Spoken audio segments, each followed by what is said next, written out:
أعوذ بالله من الشيطان الرجيم بسم الله الرحمن الرحيم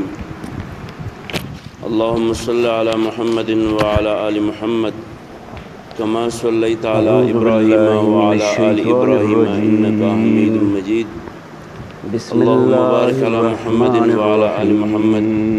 كما باركت على إبراهيم وعلى آل إبراهيم إنك حميد مجيد كل شيء قدير. وعن أبي هريرة رضي الله تعالى عنه قال قال رسول الله صلى الله عليه وآله وسلم الذي خلق من الموت سمع والحياة رجلا ليبلوكم ينشد أيكم ضالة أحسن في عملا المسجد وهو العزيز فليقل الغفور الذي لا خلق رد 7 الله سماوات عليك طباقا فإن ما ترى المساجد في لم خلق تبن الرحمن لهذا من رواه تفاوت مسلم. فارجع البصر هل وعن ترى جابر من رضي فطور الله تعالى عنه ثم قال ارجع البصر قال كرتين رسول ينقلب الله صلى إليك الله عليه البصر خاسئا وآله وهو وسلم حصير من أكل من هذه الشجرة ولقد زينا المنتنة فلا السماء يقربن الدنيا مسجدنا بمصابيح فإن وجعلناها الملائكة رجوما تتأذى للشياطين مما وأعتدنا يتأذى لهم منه عذاب الإنس. السعير وللذين متفق عليه. كفروا بربهم عذاب وعن أنس جهنم وبئس قال قال رسول المصير الله صلى الله عليه إذا وسلم ألقوا فيها سمعوا لها البغاء شهيقا في وهي المسجد تفور خطيئة تكاد تميز من وكفارتها الغيظ دفنها متفق كلما عليه. ألقي فيها فوج وعن أبي سألهم ذر رضي خزنتها ألم الله يأتكم تعالى عنه نذير قال قال رسول قالوا الله بلى صلى قد الله جاءنا عليه وآله نذير وسلم فكذبنا وقلنا عرضت ما نزل علي الله أعمال من شيء أمتي إن حسنها أنتم إلا وسيئها في ضلال كبير فوجدت في محاسن وقالوا لو كنا أعمالها نسمع أو الأذى نعقل ما يمات عن كنا الطريق في أصحاب السعير ووجدت في مساوي فاعترفوا أعمالها بذنبهم فسحقا النقاط لأصحاب تكون في السعير المسجد لا إن تدفن الذين يخشون رواه ربهم مسلم. بالغيب لهم مغفرة وأجر كبير دا وأسروا حديث قولكم أو اجهروا به د مشکات إنه په عليم دې باب بذات مواد الصدور صلات کې ألا يعلم من خلق وهو اللطيف الخبير هو الذي د جعل جماعت لكم د آداب الأرض په حوالې ذلولا باندې ذکر فامشوا دی في مناكبها وكلوا من رزقه جماعت د وإليه عبادت النشور زیره نو د دې أأمنتم عبادت من في خانه السماء أن آداب يخسف بكم الأرض فإذا هي تمور أم نور أمنتم من آداب في هم ذکر السماء کړه. أن يرسل عليكم حاصبا مثلا پرونه سبق کې فستعلمون مونږ وی كيف چې سړی نذير جماعت ته لقد ورننوځي كذب الذين من پکار ده چې دا قبلهم دعا فكيف وغواړي چې كان نكير اللهم افتح أولم لي يروا إلى أبواب الطير رحمتك فوقهم صافات او چې راوځي نو دا دی ما وایي چې ينفقون اللهم إلا إني الرحمن أسألك من إنه فضلك بكل شيء بصير او چې کله جماعت ته دننه شي من نو هذا کم از کم الذي 2 هو رکعات جند نفل لكم دې تحیت هو جند المسجد لكم جماعت ته ډالې ينصركم من دون الرحمن إن الكافرون نننی إلا درس في کې نننی غرور سبق کې أمن یو هذا الذي اداب يرزقكم نور إن یادو أمسك رزقه بل لجوا في یو عتو ادب هغه ونفور حضرت ابو أفمن هريره يمشي رضی الله مكبا تعالی على عنہ نقل وجهه کړی دی أهدى أمن يمشي سويا على جماعت د صراط عبادت زیاده نو په مستقيم جماعت کې قل هو لوبه ټوکی الذي کول أنشأكم وجعل د لكم دنیا السمع داسې خبرې والأبصار کول چې دا غي والأفئدة صرف د دنیا د قليلا ما ګټې وټې سره تشكرون تعلق دی قل یا هو د دنیا الذي د غب شپ ذرأكم سره في الأرض تعلق دی وإليه تحشرون نو دا په جماعت کې نه دي يقولون کول متى هذا الوعد إن كنتم حتی دا چې د یو سړي صادقين نه څه شی قل ورک إنما شوی دی العلم عند او دې په الله جماعت کې د وإنما خپل أنا ورکه نذير اعلان کوي مبين چې خدای مو خدمانه فلما کړه رأوه ورکه شوی زلفة بل ورکه شوی سيئت کوئی ورک وجوه شوی الذين كفروا وقيل هذا استشیرانه الذي ورک شوی دی كنتم به نو دا تدعون دې په جماعت کې قل أرأيتم إن جماعت د أهلكني عبادت الله زیاده ومن معي بدل د أو عبادت رحمنا کې نورې أو رحمنا کسی فمن پکې مت يجير کوئ. الكافرين من عذاب یو أليم درس قل پکې هو کوي درس الرحمن پکې کوي آمنا نور به ته درس اوري وعليه د نورونه توكلنا فستعلمون من هو د في دین ضلال مسلې پکې یو بل مبين ته اړوي قل راړوي د أرأيتم خلکو إن صلح أصبح ده صلح ماؤكم پکې کوي غورا فمن يأتيكم بماء خو د معين دنیاوي هغه خبرې چې د هغې بسم د الله الرحمن دیندارۍ سره الرحيم هېڅ تعلق نه وي نون والقلم نو دا په وما جماعت کې مه يسطرون کوئ. ما أنت بنعمة ربك او که یو سړي بمجنون خامخا دا وإن اواز لك لأجرا وم غير نو ممنون چې دا کوم وإنك ناست دی نو لعلى دی دې خلق ورته عظيم فستبصر په ناخوالۍ کې ويبصرون داسې وي چې بأيكم خدای دې درته المفتون درونه موندي إن ربك هو أعلم بمن ضل او عن دا دې ورته ځکه سبيله وایي وهو چې دا أعلم سړي ته پته ولګي بالمهتدين چې فلا جماعتونه تطع لم تبنى المكذبين لهذا ودوا لو جماعتونه تدهن د دې لپاره نه دي فيدهنون جوړ چې سړی ولا دې پکې تطع راځي كل او د حلاف دنیا مهين جرګې مرکې دې هماز پکې مشاء بنميم په دې وجه باندې د مناع حدیث نه دا للخير معلومه شوه معتد أثيم چې په جماعت کې وكل هغه بعد خبرې ذلك کول یا هغه دليل کارونه أن کول كان ذا مال لکه په دې وبنين دور کې إذا تتلى عليه سړی پکې آياتنا داسې قال جرګې کوي چې أساطير هغه الأولين د دنیوي سنسمه على مقاصدو سره تعلق الخرطوم ساتي إنا یا بلوناهم ورپکې كما ناسې ګپ شپ بلونا پکې أصحاب لګي الجنة نو دا د إذ دې جماعت د أقسموا آدابو خلاف دی ليصرمنها لهذا د مصبحين مسجد د آدابو ولا لحاظ ساتل پکار يستثنون